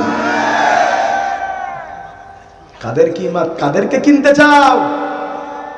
ভারত জানে বাংলাদেশের সবার কিনা যাবে, হুজুর কটার কিনা যাবে না। তাই এদের সব আক্রমণ হুজুরদের বিরুদ্ধে। বন্ধু আমার, আব্দুল্লাহ বিন হুযায়ফা বলছে, আমি বিক্রি হব না। বলছে, তোমার ইমানের এত জোর, দাঁড়াও, তোমাকে একটা নারী দ্বারা নষ্ট করব। ঘরের মধ্যে ঢুকিয়ে দিয়েছে, আর একটা মেয়েকে ঢুকিয়ে দিয়েছে। মেয়ের দায়িত্ব যেভাবে হোক তার সাথে মেলামেশা করে তার ইমান নষ্ট করতে হবে। মেয়েটা ঢুকে গেছে ঘরের মধ্যে। ঢুকে যাওয়ার পর সারা রাত ধরে চেষ্টা করেছে আব্দুল্লাহ বিন হুযায়ফার ঈমান নষ্ট করার জন্য। সকালবেলা ঘর থেকে বের হয়েছে, বাদশা ডাক দিয়ে বলতেছে, কি হইছে, তোমার মুখটা কালা কেন? বলছে, আমাকে যেই ঘরের মধ্যে ঢুকাই দিয়েছেন রে বাদশা, ও মানুষ নাকি পাথর আমি বুঝতে পারি নাই। বাদশা ডাক দিয়ে বলেন, কেন, কি হয়েছে? সারাটা রাত ধরে তার সামনে আমি অঙ্গভঙ্গ করেছি। সারা দুনিয়ার মানুষের আমার রূপের সৌন্দর্যে পাগল হয়ে যায়। সে যখন আমাকে দেখেছে, সাথে সাথে সেজদায় চলে গেছে। সারা রাত ধরে তাকে আমি সেজদা থেকে মাথা তোলাতে পারিনি। সর্বশেষ আমি চেষ্টা করেছি, নিজেকে উলঙ্গ করে তাকে জড়িয়ে ধরেছি। এই যৌবনে ভরপুর আব্দুল্লাহ, এত তার শারীরিক শক্তি, তারপরেও তাকে আমি সেজদা থেকে তুলতে পারিনি। আমি উলঙ্গ হয়ে তাকে জড়িয়ে ধরেছি, তাও তার ঈমান নষ্ট করতে পারিনি। ও বাচ্চা কারজিয়া, শোনো শোনো শোনো, আমি কি সিদ্ধান্ত নিয়েছি তুমি জানো? যেই ধর্ম রাতের আধারে কেউ দেখতে না পাওয়ার পরেও একটা পুরুষ আর একটা নারীকে স্পর্শ করতে নিষেধ করে, সুযোগ থাকার পর আর একটা নারীকে কখনো ছুঁয়ে দেখে না, আমি মহিলা বুঝতে পেরেছি সেই ধর্মের চাইতে ভালো ধর্ম আর হতে পারে না। আমি নিজেও ঈমান গ্রহণ করার সিদ্ধান্ত নিয়ে আব্দুল্লাহ বিন হুযায়ফার ঘর থেকে বের হয়েছি। বাচ্চা ডাক দিয়ে বলে, হলো কি? পাঠালাম একজনের ঈমান নষ্ট করতে, আর একজন ঈমানদার হয়ে বের হলো। ও যুবকেরা যারা দাঁড়িয়ে আছো, ও যুবকেরা যারা বসে আছো, তোমাদেরকে বলে যায় সারা পৃথিবী জুড়ে যারা ইসলামকে ধ্বংস করতে চায় তাদের অনেকগুলো কর্মসূচির একটা কর্মসূচি হলো তারা প্রেমের ফাঁদে ফেলে ইসলামের ছেলেদেরকে নষ্ট করতে চায়। আর আমরা তাদেরকে বোঝাতে পারি না এটা কত বড় ফাঁদ। আজকে আমাদের মোবাইলের মধ্যে ফিতনা ঢুকেছে। মোবাইলে এখন আইডি খুলেছে দিনী বোন। কি বোন? দিনী বোন। তা দিনী বোন থেকে কি করতেছ? তোমার তো তালিম পীর বেড়ানির কথা। কয় দিনী ভাইদের সময় দিচ্ছি। ইন্নালিল্লাহ। যুবকরাও কি, যুবকদের কি বলবো, বুড়া 60 বছরের বুড়া রিক্সা চালাচ্ছে, হঠাৎ অ্যাক্সিডেন্ট করে ফেলছে। একটা মহিলা দেখতে যাই, চাচা তুমি না বুড়ো হয়ে গেছাও, যে করে দিন না কবরে দাবা। কয় আমি বুড়ো হলেও চোখ তো বুড়ো হয়নি।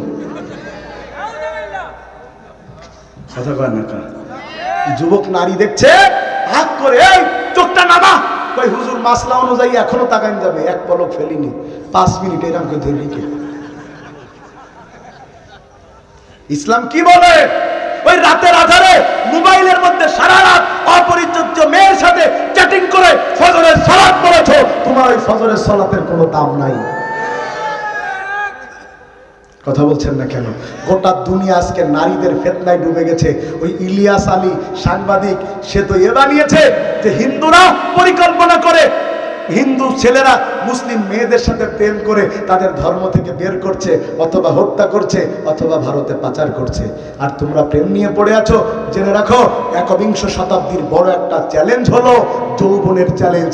এটাকে যে নিয়ন্ত্রণ করতে পারবে সে আল্লাহর জান্নাতে প্রবেশ করবে। বন্ধুগণ আমার, বাচ্চারা তো রাগ হয়েছে।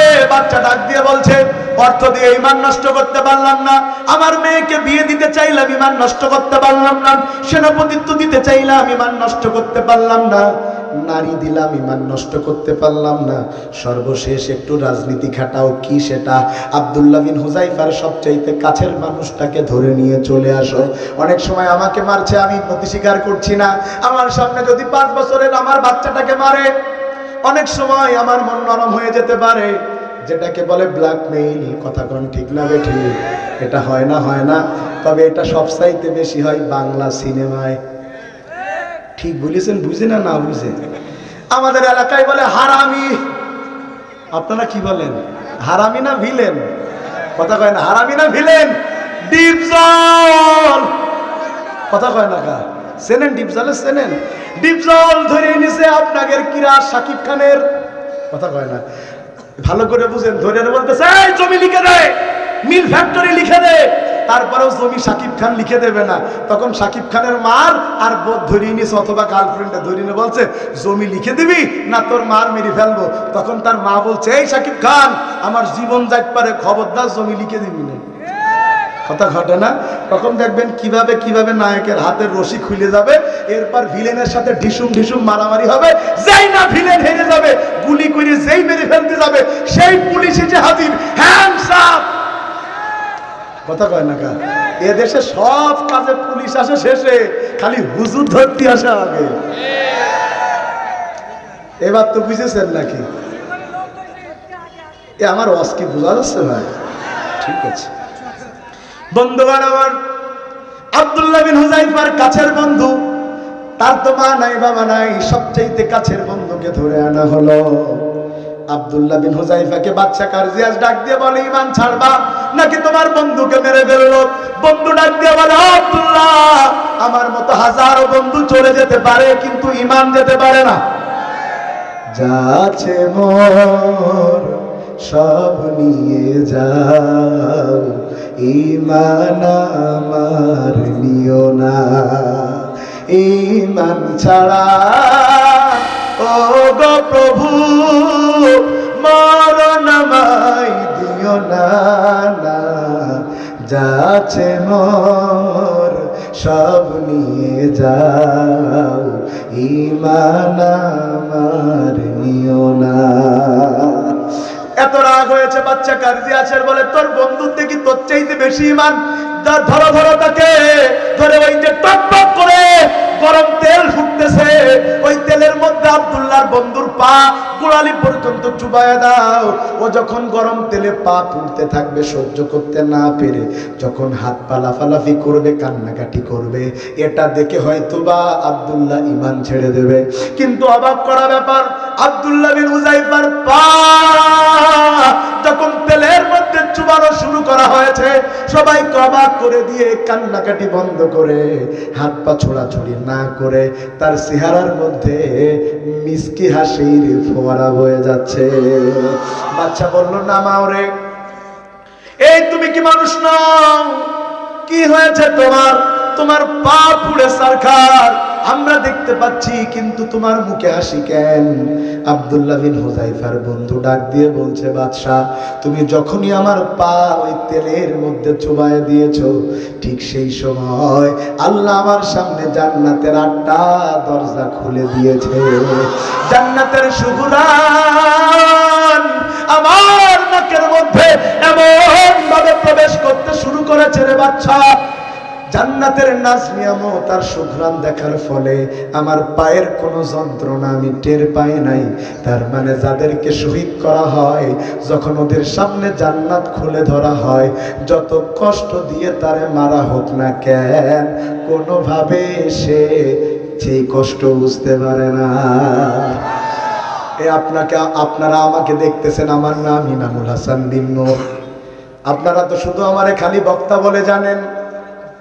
এই আমার শরীরের পা থেকে মাথা পুরোটা জায়গা রড আর হকি স্টিকের আঘাত আছে। আমার মাথায় 3টা রামদার কোপ আছে। যদি টুপি খুলি সবাই দেখতে পাবেন। আমার এই হাত কেটে ছাড়ানো, আমার এই কান কেটে যে 2 ভাগে ভাগ হয়ে গেল। বন্ধুগণ আমার, এই যারা বলছেন যে আপনি ওয়াজ করতেছেন, প্রমাণ কি জানেন? যারা যখন মার্কায় শহীদ হয় তার কোনো ব্যথা লাগে না। প্রমাণ জানবো না মানে কি? এই যে আমি আপনাদের সামনে জীবন্ত প্রমাণ। যদি বলেন কেমনে, আমি সাধারণত আমার জীবনের ঘটনা কখনো মাহফিলে বলা পছন্দ করি না, কিন্তু আপনাদের নিয়ে আজকে বলি। 2013 সালের 6 সেপ্টেম্বর আল্লামা সাঈদীর মুক্তির মিছিল কি হচ্ছে নাকি না পিছনে, তাই আস্তে আস্তে আস্তে একজনকে থামাতে যদি 10 জন আওয়াজ করে, তো ওদের সাথে আপনাদের আওয়াজ বেড়ে গেল। নারায়ে তাকবীর। 2013 সালের 6 সেপ্টেম্বর আল্লামা সাঈদী সাহেবের মুক্তির মিছিলে আমরা নাভারণ, আপনারা অনেকেই চিনবেন নাভারণ সাতক্ষীরা মোড়। 13 সালের 6 সেপ্টেম্বর সেদিন জুমার দিন, সেখানে সন্ত্রাসী লীগের বাহিনীরা আঘাত করলো, আমাদেরকে চারিদিক থেকে ঘিরে ফেললো। বাসার ছাদ থেকে তারা 600-700 মানুষ প্রায় হবে, তারা বোমা মারতে শুরু করলো। আমরা তো 200-300 মানুষ। আমরা যতক্ষণ পারলাম তাদের সাথে ময়দানে, আমাদের হাতে তো কিছু নাই, রাস্তার খোয়া ছাড়া, আমরা ওখানে দাঁড়িয়ে থাকলাম। শেষে যখন আমরা আর টিকে থাকার অবস্থায় নাই, আমাদের যিনি প্রধান আবু সুফিয়ান ভাই, তিনি বললেন, এখন আমাদের পিছু হটা ছাড়া কিছু করার নেই। সেখান থেকে ঢুকে পড়লাম ওই নাভারণের মাধ্যমিক বিদ্যালয়ের পিছনে। 4 বাড়িতে ঢুকলাম। আমি কি আর জানি যে সে সন্ত্রাস লীগের নেতা? ঢুকেছি, বাড়িতে কেউ নাই। 65 থেকে 70 বছর বয়সী এই মহিলা আমাকে দেখেছে, তাও আমি জানি না। সে বের হয়ে ওই রাস্তা থেকে সন্ত্রাসী বাহিনীর লোকজন ডেকে এনেছে। সেখান থেকে আমাকে ধরে নিয়ে গিয়েছে। ওই 600-700 মানুষ, পুরো রাস্তা যারা আক্রমণ করেছিল, এদের মধ্যে একটা বাহিনী আমাকে ধরে প্রথম আমারে 2-3টা আঘাত করলো। আমি খুব বুঝতে পারলাম। পরে তারা যখন আঘাত করতে শুরু করলো, কোনো আঘাত আমি বুঝি না। একটা পর্যায়ে আমি মনে করলাম আমার এখন দৌড়ানো দরকার, বাঁচতে হবে। তো বাঁচার জন্য পাশ দিয়ে একটা ভ্যান খুব দ্রুত চলে যাচ্ছে, মানে সেও তো আঘাতপ্রাপ্ত হতে পারে। আমি সেই ভ্যানের উপরে যে দৌড়ে উঠে গেলাম। এরাও কয়েকজন ভ্যানের উপর উঠে ফিল্মি স্টাইলে লাথি মেরে আমাকে ফেলে দিল। আমি উপর হয়ে পড়ে গেলাম। তখন এই মাথায় 3টা রামদার কোপ মারলো। এরপরে নিজেকে বাঁচানোর জন্য যখন হাত দিয়ে ঠেকালাম, এই হাতে মারলো। এরপরে কান ছিঁড়ে গেল। আমি পড়ে আছি, সবাই নিশ্চিত আমি মারা গিয়েছি। সবাই আশেপাশে ঘুরছে আর বলছে মারা গিয়েছে, লাশটা সরাতে হবে। আমি শুয়ে আছি। হঠাৎ আমার যেন মনে হলো কেউ আমাকে বলছে, তোমার এখন উঠে দৌড় মারা উচিত, অথবা তুমি বাঁচতে পারবে না। আমি নিজের মনের সাথেই বলছি, আল্লাহ আমার শরীরে এত বেশি রক্ত আর আঘাত, আমি দৌড়াই কেমনে? আমার অবচেতন মন যেন আমার আল্লাহ বলছে দৌড়াও, শক্তি দিব আমি আল্লাহ। আমি ওখান থেকে দৌড়ানো শুরু করলাম। ওটারে কাজীর বেড রোড বলে। ওই রোড থেকে মেইন রোড ওই পাশে চলে একটা অ্যালুমিনিয়ামের দোকানে ওদের সামনে দিয়ে ঢুকলাম। আল্লাহর কি খেলা, ওরা কি টের পাই নাই। আমি আল্লাহর রহমত যেন নিজের চোখে দেখেছি ঝিনাইদহবাসী। ওখানে কিছুক্ষণ পড়ে থাকলাম। আমারে কেউ উদ্ধার করতে আসবে কেমন? অবস্থা তো খারাপ। একটা হিরোইন খোর ছেলে, তার আমার জন্য মায়া হলো। সে তার মাথায় বাঁধা একটা গামছা দিয়ে আমারে ঢেকে সেখান থেকে ভ্যানে করে নিয়ে নাভারণ হসপিটালে নিয়ে যেই ঢুকবো দেখছি পুলিশে ঘেরা। সেখান থেকে আমারে নিয়ে আরেকটা বাড়িতে নিয়ে গেল। যেই বাড়িতে আমার আশ্রয় হলো, আগের বাড়ি থেকে তো ওই দলের নেতাদের একজন মা ধরে দিল, আর এই বাড়ি ওই দলের নেতার এক স্ত্রী আমাকে জায়গা দিল। 3-4টা বালিশ চেঞ্জ হয়ে গেল, রক্ত। ওই মহিলা শেষে ভয় পেয়ে আমার জন্য কি করবে বুঝতে না পেরে তৎকালীন ওই মসজিদের ইমামকে ডেকে বলল, আপনি একটা কিছু করেন। ইমাম আবার আমাদের, সে জানার পরে আমাকে সেখান থেকে অনেক সিস্টেম করে বের করে নিয়ে গেল। এই যে 2-2.5-3 ঘন্টা আমার রক্ত ঝরলো।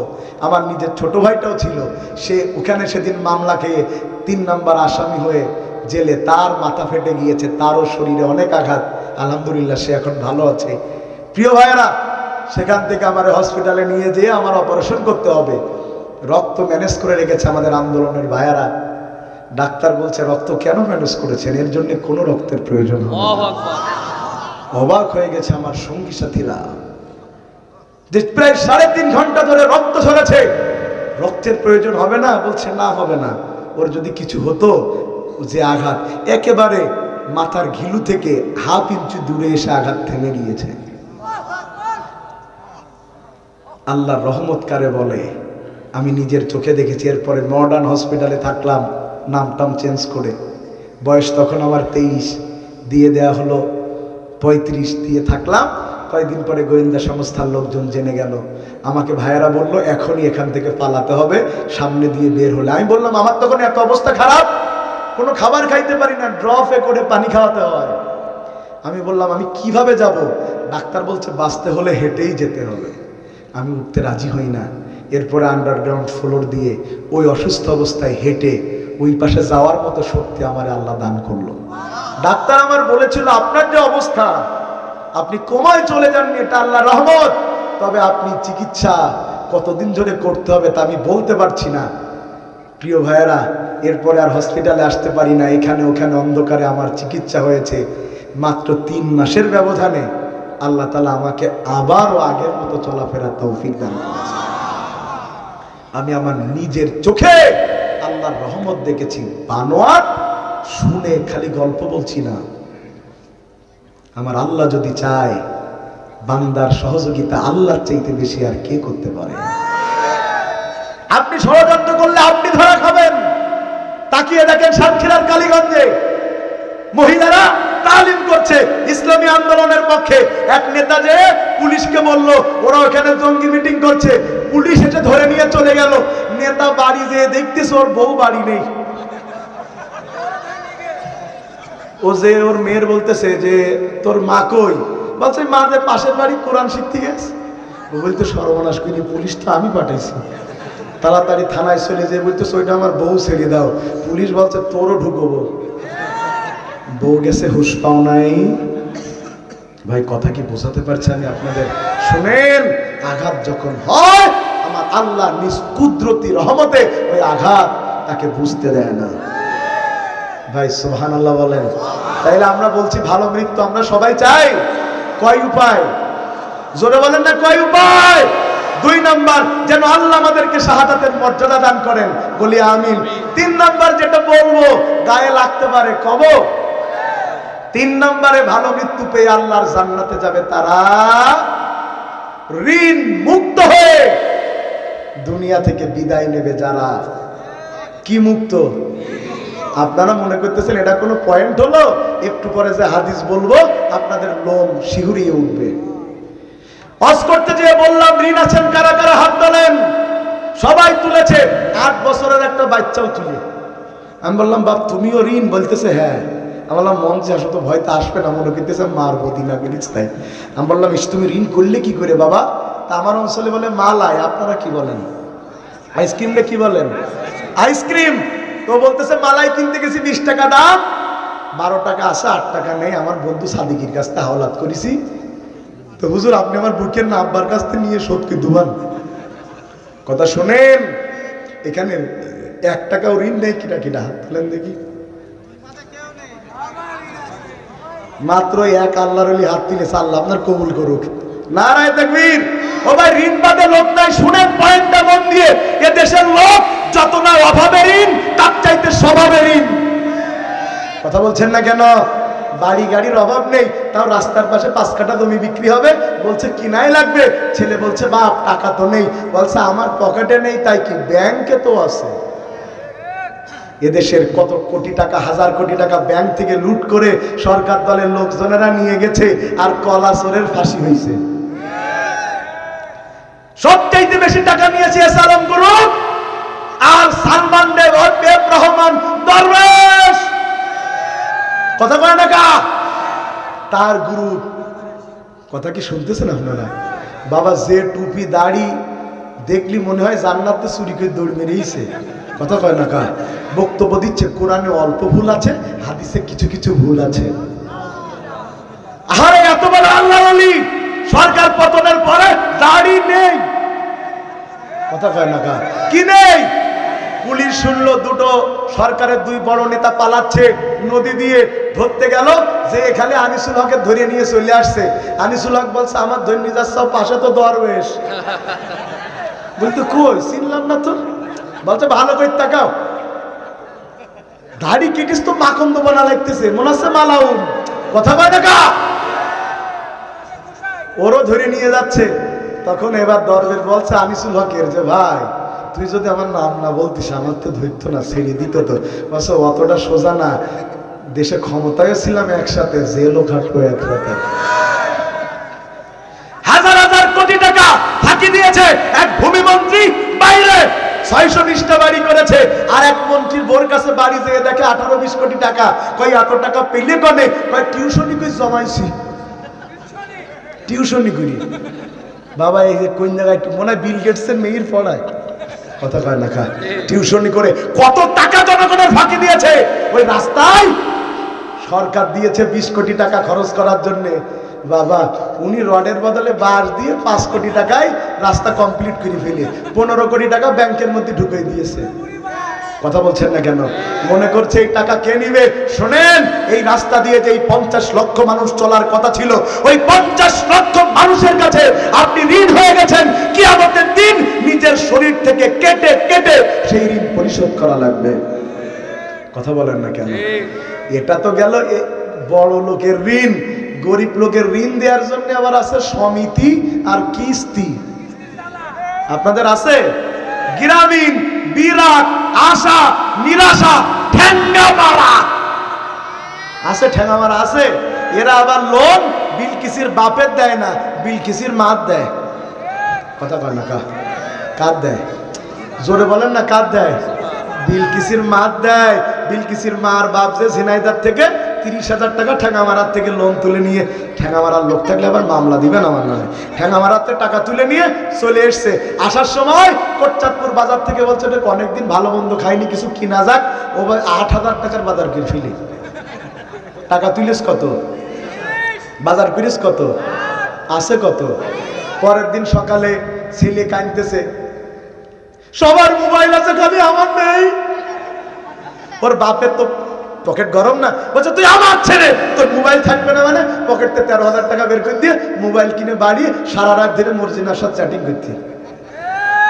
13 আর 8 21 খাওয়া শেষ, আছে 9, বাকি 15 দিনের মধ্যে খাওয়া সারা। এখন কিস্তির লোক আসে ঘরের সামনে দিয়ে, আর বিলকিসির মা দড়ি মারে ঘরের পেছন দিয়ে। কথা কয় না কা? কথা ঠিক। এরপরে যখন সমাজ যদি কিস্তি নিতে পারতেছে না, বাড়ির বেঁধে রাখা ছাগলটা ধরে নিয়ে গেছে। ওই দিন সাংবাদিকরা এসে বলতেছে গরিবের পরে অত্যাচার চলতেছে। মনে করছেন ঋণ? হাদিস শোনেন এবার। আমার টাকার খুব অভাব পড়েছে।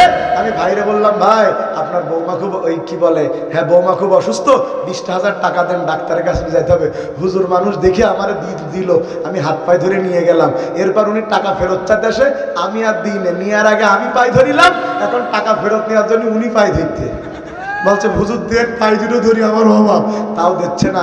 মনে করছেন না নিলে কি হবে? শোনেন, আপনি যে ঋণ করছেন, মনে করছেন আপনি মারা গেলে আপনার ছেলে ঋণ পরিশোধ করবে, সোজা না। আপনার ছেলে তো আপনার সম্পত্তি ভাগ না হওয়া পর্যন্ত আপনার লাশ দাফনই হতে দেবে না। এবার হাদিস শোনেন, শোনাবো। মুহাম্মদ ইবনে জাশিম রাদিয়াল্লাহু তাআলা قال ইনদা জুলুসান ইনদা রাসূলিল্লাহি সাল্লাল্লাহু আলাইহি